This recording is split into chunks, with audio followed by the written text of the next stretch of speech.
जय जगन्नाथ दर्शक बंधु माने आमे समस्ते श्रीमद् भागवत महापुराणर दशम स्कंदर आलोचना चक्र मध्य अछंती।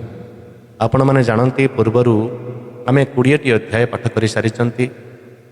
विगत किछि दिन हेब अधिक यज्ञ कर्म थिला, बहुत पूजा पाठ कर्म रे व्यस्त थिले, सेति पई मो विगत किछि दिन हेब भागवत पठे जो पके परि नाही, तेणु सेति पई मो बहुत दुखित। दर्शक बंधु माने एबे चलीची कली आउ सत्य जुगर संधिक्षण मुहूर्त आम भोग करुचंती। चारिआडे सारा विश्व वर्तमान युद्धर भୟରେ प्रतिक्षणर परमाणु बोमार भୟରେ आतंकित अछि। चारिआडे हाहाकार चलीची। आम बहुत भाग्यवान, आम भारत रे जन्म होइचंती। भारत टिके शांत, भगवान कृपारू एठी टिके शांति अछि, किंतु अलगा आडे प्रतिक्षणर जीवन और मरणर संघर्ष करुछि मनुष्य समाज। तेणु भागवत कह होता सर्वे होइबे एकाकार वेदर नथिब विचार। से कथा आज प्रति समस्ते समस्त मनुष्य समाज अनुभव करुछि। आज धर्मर कई चलुना, समस्ते अधर्मर आश्रय नहीं, भल कथा काहाकू शुणा जाऊ नाही। आपण माने देखुथिबे भागवत कथा जोटी होउछि, जोटी धर्म कथा होउछि, सेठी के लोक जाऊना, किंतु जोटी मनोरंजन भित्तिक अन्यान्य कार्यक्रम होउछि सेठी लक्ष लक्ष लोक, हजार हजार लोक जोग दौरान। तेणु ए समय भलटा समस्त खराब सभिब। सर्वे होइबे एकाकार वेदर नथिब विचार। कई वेद को मानिबेनी, वेदर विचार को कई सम्मान करिबेनी। तेणु आपण मानक परि बहुत कम लोक ये भागवत शुणुचंती। आपण मानक पई ही खाली ये भागवत कथा मु पाठ करुछि, कारण भागवत शुणा जड़े लोक भी सफिसीयंट। कहीं जिते प्रथम भागवत कथा महादेव करुले, शुणिया हिसाब से केवल माँ पार्वती थे, आउ कई नथिले। तेणु ये अमर ग्रंथ जो मानकर पूर्व जन्मर स्वीकृति नथिब, पुण्य जन्मर पुण्य फल नथिब, पारिवारिक संस्कार नथिब, से माने कहीं ये भागवत कथा शुणिबेनी। आपण माने शुणुचंती, तेणु निश्चय भगवान विशेष कृपा आपण मानक पर अछि। भागवत भगवान विशेष कृपा आपण मानक पर अछि। तेणु आसंत करिबा, आरंभ करिबा श्रीमद् भागवत महापुराणर 21 अध्याय। भगवान गोपपुरी लीला करुचंती। तांक लीला माधुरी को जो माने श्रवण करिवे, सर्वजन्म कृतंग पाप तत्क्षणात् विनश्यति। से लीला को आम श्रवण करवा एवं सही स्थिति को, सही परिस्थिति को अनुभव करवा, एवं निश्चय भगवान आम परे कृपा वर्षा करिवे। असंतु मंगला अष्टकम करी आरंभ करवा श्रीमद् भागवत महापुराणर 21 अध्याय। ओम सच्चिदानंद रूपाय विश्वोत्पत्त्यादिहेतवे तापत्रय विनाशाय श्रीकृष्णाय वयं नमः। गुरवे गौरचन्द्राय राधिकायै तदालये कृष्णाय कृष्णभक्ताय तद्भक्ताय नमो नमः। वाञ्छाकल्पतरोभ्यश्च कृपा सिन्धुभ्यैव च पतितानां पावनेभ्यो वैष्णवेभ्यो नमो नमः। श्री महागणपति भगवान की जय। श्री महासरस्वती माता की जय। श्री व्यासदेव भगवान की जय। श्री नारद महामुनि की जय। सुखदेव गोस्वामी की जय। परीक्षित महाराज की जय।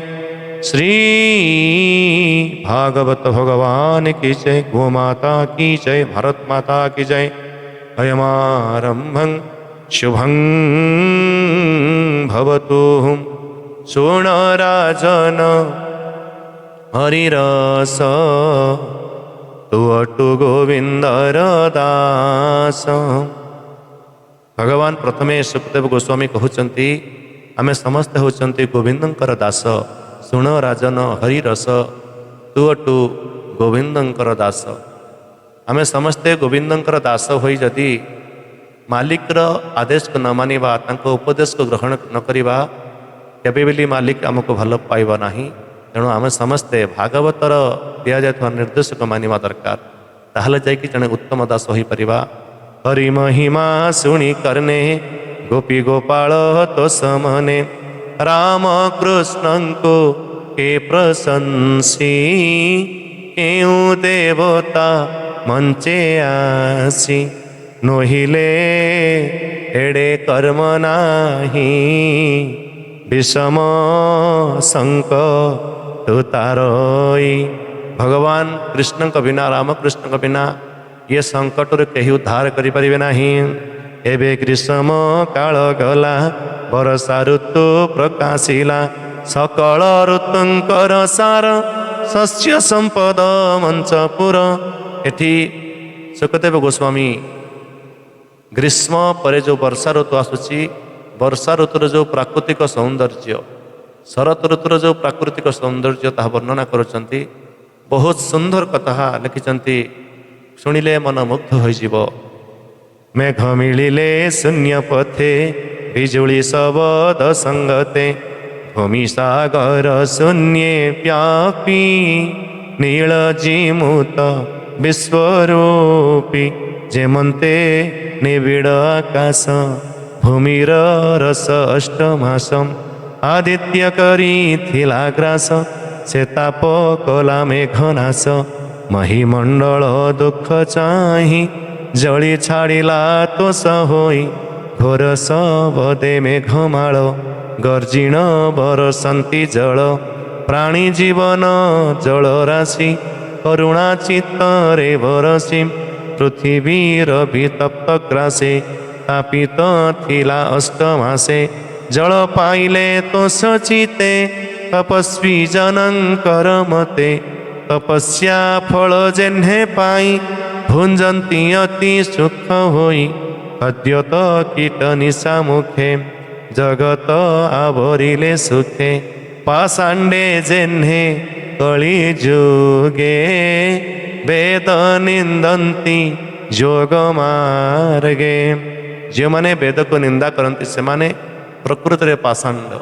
ଏଠି ସୁଖଦେବ ଗୋସ୍ୱାମୀ ବର୍ଣ୍ଣନା କରୁଛନ୍ତି, ପାଷାଣ୍ଡ ଯେନେ କଳି ଯୁଗେ ବେଦ ନିନ୍ଦନ୍ତି ଯୋଗ ମାର୍ଗେ ମଣ୍ଡୁକେ ମେଘନାଦ ଶୁଣି ଗର୍ଜନ୍ତି ଆବରିଣ ପାଣି ଅଳପ ନଦୀଏ ପୁରିଲେ ଲହରୀ ମତେ ଉଛୁରିଲେ ନାନା ପ୍ରକାର ଶସ୍ୟ ରାଶି ଏବେ ପୂରିତ ନଦୀ ଦିଶି ଏତେ ପୂରିତ ନଦୀ ଦିଶି ଛତୁ ଯେ ଛତ୍ର ପ୍ରାୟ ହୋଇ ରାଜାର ପ୍ରାୟ ଦିଶେ ମହି ଶସ୍ୟ ସମ୍ପଦ କ୍ଷେତ୍ର ମତେ ଦେଖି ସାନନ୍ଦ ପ୍ରାଣୀ ଚିତେ ଅଶେଷ ଜୀବ ଜଳସ୍ଥଳେ ଜଳେ ଭକ୍ଷିଲେ କୁତୁହଳେ ଦିନକୁ ଦିନ ପୁଷ୍ପ ହୋଇ ହରି ସେବକ ପ୍ରାୟ ଦେହି ଦିନକୁ ଦିନ ପୁଷ୍ଟ ହୋଇ ହରି ସେବକ ପ୍ରାୟ ଦେହି ସମୁଦ୍ର ନଦୀଙ୍କର ମେଳ ଲୋଡ଼ି ପାଇଲେ ପୂର୍ଣ୍ଣ ଜଳ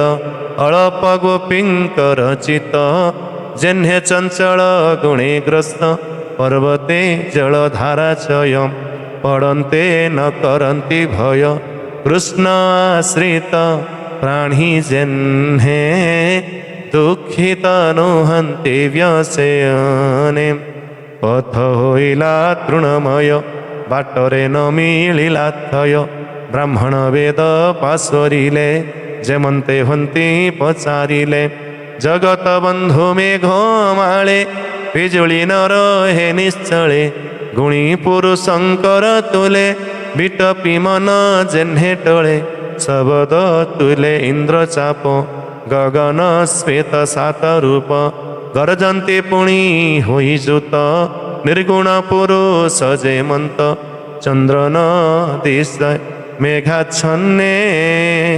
मिथ्यावचन सत्य जन्हे मयूरे गिरिपृष्ठे थाई नृत्य करती मेघ चाही अतिथि देखी विद्वजने जेसने तोसी हंती मने वृक्षंक मूले जलराशि फल पल्लव से प्रशंसी तपर अंते फल पाई तपस्वी जेन्हे तुष्ट होई जेमिति जन तपस्वी अनेक वर्ष तपस्या कला परे ताकू जेतेबेले तार तपस्यार फल मिल जाए से जेते खुशी हुए आज ये धरणी राणी वर्षा को जेतेबेले पाइछि 8 मास काल ग्रीष्म परे जेतेबेले वर्षा को पाइछि से सेते खुशी अनुभव करुछि।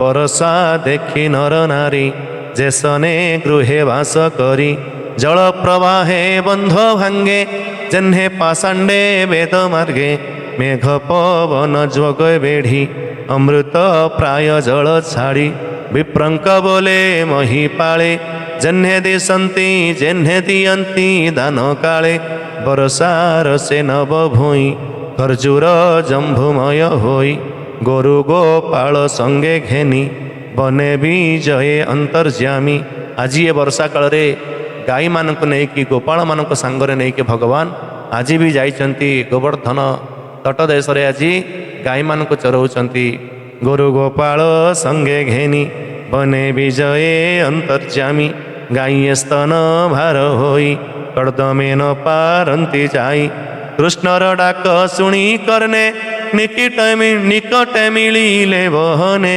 बनरे जेते जंतु थिले गिरि कानने आश्र कले सकल वृक्ष मधुद्रव्य बरसा ऋतुर स्वभाव गाई चरांती वृंदावन भक्ष्यन्ति कंदमूल मानम बसंती वृक्षंकर तले दिन हरंती वृष्टि बळे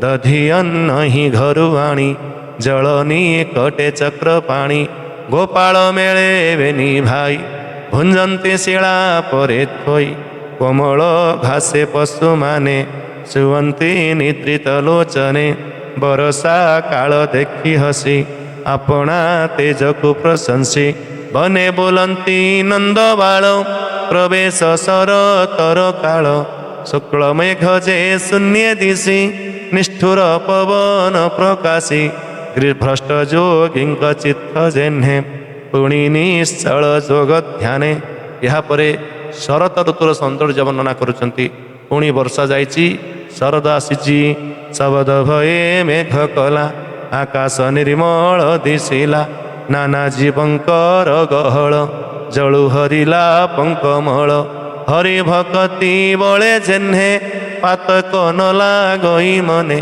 जार हरि भक्त थिबो जहाँक भक्ति हरिंक चरण कमल थिबो ताकू केबे बाहर पातक स्पर्श करि परिबो नाही।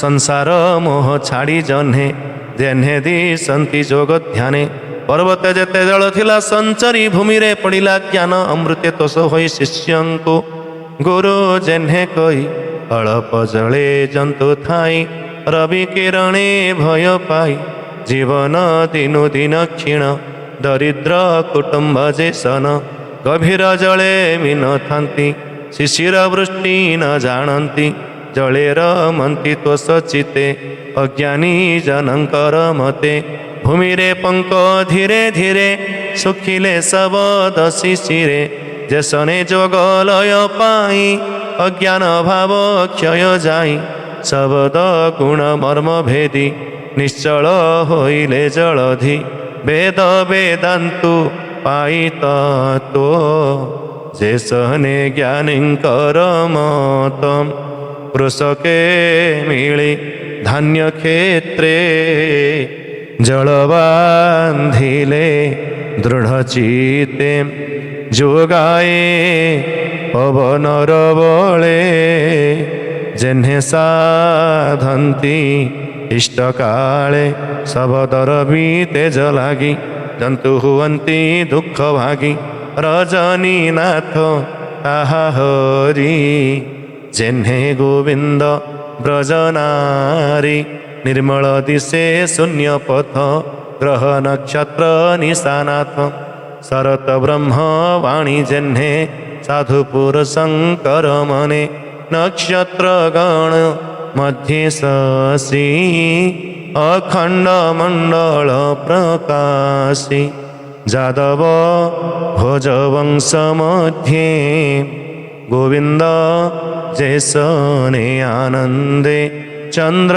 कुमुद जलराशि पवन प्रकाशई निशि गाई हरिण पक्षी नारी शब्द मध्ये ऋतुवारी इच्छा करन्ति स्वामी संग मायार अभियान श्रीरंग कुमुद पद्म जल फूले आनंद आदित्यर तुले पुरपाटणा ग्राम भूई इंद्रोत्सव विराजई कृष्णर माया शस्य राशि दक्षिण मानवे प्रशंसी ऋषि नृपति बणिजारे प्रवास कले जे जाहारे बरसे उपवास करी जेन्हे भुंजन्ति ब्रह्मचारी सुजने भाव हो निरत कहई दास जगन्नाथ इति श्रीमद्भागवते महापुराणे पारमहंस्यं संहितायां वयासिक्यं दशमस्कन्धे वर्षा शरत्कालवर्णने नाम एकविंशोऽध्यायः। ॐ भीमस्यापि रणे भंग मुनिरपि मतिभ्रमं यदि शुद्धमसुधं वा मम दोष न विद्यते। हरिः ॐ शान्ति शान्ति शान्तिः सर्वारिष्ट सुशान्तरिभवतु। जय जगन्नाथ। आपण माने एते समय धरी श्रीमद् भागवत महापुराणर श्रवण कले आपण माने धन्य निश्चय भगवान कृपा आपण मानक उपरे आपण मानक परिवार रूप सर्वदा थिबो। जो मैंने एत समय धरी देखुले दया करिकी कमेंट रे जय जगन्नाथ लिखि दियंतु। समस्त को जय जगन्नाथ।